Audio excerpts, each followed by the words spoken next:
अतिरेक्यांचा नाश करण्यासाठी सर्वांनी पक्षभेद विसरून एकजुटता दाखवायला हवी। अतिरेक्यांचा नाश करण्यासाठी केंद्र सरकार जे पावले उचलेल, कोणताही निर्णय घेईल त्याच्या आमच्या सरकारला पाठिंबा आहे, असे महिला व बाल विकास मंत्री लक्ष्मी हेब्बाळकर यांनी सांगितले। बेळगावच्या येळूरमध्ये प्रसारमाध्यमांशी बोलताना त्या म्हणाल्या की काश्मीरमध्ये घडलेली घटना अत्यंत दुर्दैवी आहे। यावर राजकारण न करता सर्व पक्षांनी मिळून अतिरेक्यांचा नायनाट करण्यासाठी सहकार्य करायला हवे।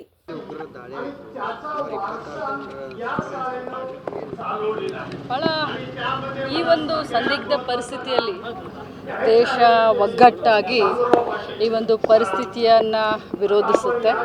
ಈ ಪರಿಸ್ಥಿತಿಯ ಸಂದರ್ಭದಲ್ಲಿ ಇಡೀ ದೇಶ, ಯಾವುದೇ ಪಕ್ಷ ಇರಲಿ, ಯಾವುದೇ ಸರ್ಕಾರ ಇರಲಿ, ಒಗ್ಗಟ್ಟಾಗಿ ಈ ಉಗ್ರರನ್ನು ಮೆಟ್ಟಿ ನಿಲ್ಲಲಿಕ್ಕೆ ನಾವೆಲ್ಲರೂ ಒಗ್ಗಟ್ಟಾಗಿ ಹೋರಾಟ ಪ್ರತಿಕಾರವನ್ನು ಬಯಸಿದ್ದಾರೆ ಭಾರತ ಜನ। ಸರ್ಕಾರ ಈ ನಿಟ್ಟಿನಲ್ಲಿ, ಕೇಂದ್ರ ಸರ್ಕಾರ ಈ ನಿಟ್ಟಿನಲ್ಲಿ ಯಾವುದೇ ಕ್ರಮ ತೆಗೆದುಕೊಂಡ್ರೂ ಕೂಡ ನಾವೆಲ್ಲರೂ ಅವ್ರ ಜೊತೆಗೆ ಇರ್ತೀವಿ। ಭದ್ರತಾ ವೈಫಲ್ಯ ಬಗ್ಗೆ ಸಾಕಷ್ಟು ಆರೋಪಕ್ಕೆ ಬರ್ತದೆ। ಈ ಸಂದರ್ಭದಲ್ಲಿ ನಾನು ಅದ್ರ ಬಗ್ಗೆ ಮಾತನಾಡಲಿಕ್ಕೆ ಹೋಗೋದಿಲ್ಲ। ಈ ಸಂದರ್ಭದಲ್ಲಿ ನಾವೆಲ್ಲರೂ ಭಾರತೀಯರು ಒಗ್ಗಟ್ಟನ್ನು ಪ್ರದರ್ಶನ ಮಾಡುವಂಥ ಒಂದು ಪರಿಸ್ಥಿತಿ ಇದೆ। ಸೊ ಒಗ್ಗಟ್ಟನ್ನು ಅಷ್ಟೇ ಮಾತನಾಡಲಿಕ್ಕೆ ನಾನು ಬಯಸ್ತೀನಿ। ಸಿದ್ದರಾಮಯ್ಯನವರು ಹೇಳ್ತಾರೆ ಇದು ಪಾಕಿಸ್ತಾನ ಮತ್ತು ಭಾರತ ಯುದ್ಧದ ಅನಿವಾರ್ಯತೆ। ನಾನು ಅದನ್ನು ನೋಡಿಲ್ಲ, ಆದರೆ ಕೇಂದ್ರ ಸರ್ಕಾರ ಏನೇ ನಿರ್ಣಯ ತೆಗೆದುಕೊಂಡ್ರು ಆ ಒಟ್ಟಿಗೆ ನಿಲ್ತೀವಿ ಅಂತ ಹೇಳಿ ನಮ್ಮ ನಾಯಕರಾದಂಥ ಖರ್ಗೆ ಸಾಹೇಬ್ರಾಗಲಿ ಅಥವಾ ರಾಹುಲ್ ಗಾಂಧೀಜಿಯವರಾಗಲಿ ಹೇಳಿದ್ದಾರೆ।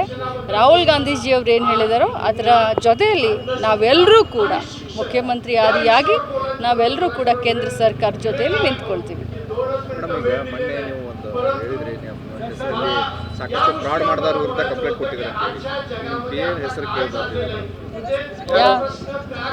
ದೂರು ಕೊಟ್ಟಿದ್ರಿ ಮೇಡಮ್? ಯಾರು ಎಸ್ ಪಿ ಅವರಿಗೆ ದೂರು ಕೊಟ್ಟಿದ್ರಿ? ನಾನೇ ಕೊಟ್ಟಿದ್ದೀನಿ ದೂರು। ದೂರು ಕೊಟ್ಟಿದ್ದೆ ನಾವು। ನೋಡಪ್ಪ, ಅಂತೆಕಂತೆ ನನ್ನ ಜೊತೆ ಮಾತಾಡಕ್ಕೆ ಹೋಗ್ಬೇಡ ನೀನು। ಯಾರಿದ್ರೆ ಹೇಳು, ನನಗೆ ಸಾಕ್ಷಿ ಕೊಡು। ನಾನೇ ದೂರು ಕೊಟ್ಟಿದ್ದೀನಿ, ನನಗೆ ಕೇಳಿದ ತಕ್ಷಣ ದೂರು ಕೊಟ್ಟಿದ್ದೀನಿ। ಮತ್ತೆ ಅವ್ರ ಹೆಸರು ಬರುತ್ತೆ, ಇವ್ರ ಹೆಸರು ಬರುತ್ತೆ ಅಂತ ಇದು ಒಳ್ಳೇದಾ ನೀನು ಕೇಳೋದು ಈ ರೀತಿ? ಮತ್ತು ದೂರು ಎದಕ್ಕೆ ಕೊಡ್ತಾರೆ? ಎದಕ್ಕೆ ಕೊಡ್ತಾರೆ? ಸಾರ್ವಜನಿಕರಿಗೆ ಅನಾನುಕೂಲ ಆಗಬಾರ್ದು ಅಂತ ದೂರು ಕೊಡ್ತಾರಲ್ಲ। ಒಬ್ಬ ಜವಾಬ್ದಾರಿಯುತವಾದಂಥ ಮಂತ್ರಿ ಸ್ಥಾನದಲ್ಲಿದ್ದು ಅದರಿಂದ ಸಾರ್ವಜನಿಕರಿಗೆ ಅನಾನುಕೂಲ ಆಗಬಾರ್ದು ಅಂತ ದೂರು ಕೊಡ್ತಾರಾ, ಅಥವಾ ಅದನ್ನು ನೋಡಿ ಕಣ್ಮುಚ್ಕೊಂಡು ಕೂರ್ತಾರ? ನಾನು ಒಂದೇ ಮಾತನ್ನು ಹೇಳಿದೆ, ಭಾಳ ಕಠಿಣ ಶಬ್ದದಲ್ಲಿ ಹೇಳಿದೆ, ಈ ಉಗ್ರವಾದ ಇದೆ, ಏನು ಅಟ್ಟಹಾಸವನ್ನು ಮೆರೆದಿದ್ದಾರೆ, ಇದರ ವಿರುದ್ಧವಾಗಿ ನಾವೆಲ್ಲರೂ ಒಗ್ಗಟ್ಟನ್ನು ಪ್ರದರ್ಶನ ಮಾಡಬೇಕಾಗಿದೆ। ಅದು ಅವ್ರು ಏನು ಮಾಡ್ತಾರೋ ನಾವೆಲ್ಲರೂ ಅವ್ರ ಜೊತೆ ನಿಲ್ತೀವಿ। या संदर्भात AICC अध्यक्षांनीही हा संदेश दिला आहे, असे त्यांनी पुढे सांगितले। विनोद कोलकार, KMM मराठी, बेळगाव।